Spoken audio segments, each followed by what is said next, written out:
السلام عليكم ورحمة الله وبركاته.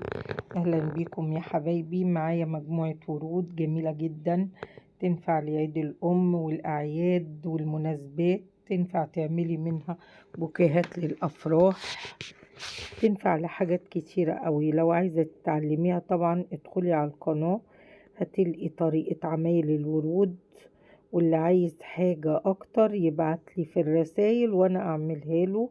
ده طبعا بوكيه ورد ممكن ينفع عروسة، بس ده 3 وردات، وده ميني بوكيه زي ما انتوا شايفين كده.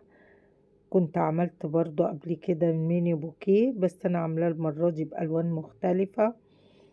للي حابب واللي عايز يعمله يدخل عندي على القناة ويتعلم.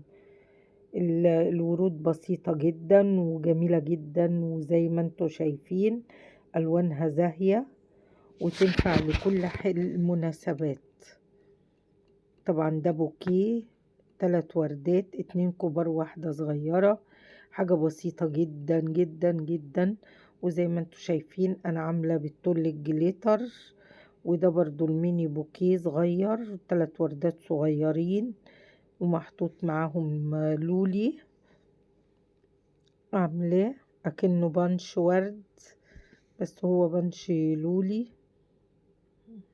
زي ما انتوا شايفين كده حاجة جميلة وبسيطة، وتقدروا تنفذوها للمناسبات بدل ما تشتروا وتكلفوا نفسكم. ممكن تعملي منها برضو بوكيه للعروسة من الأبيض، اللي أنا كنت عاملاها في الأول.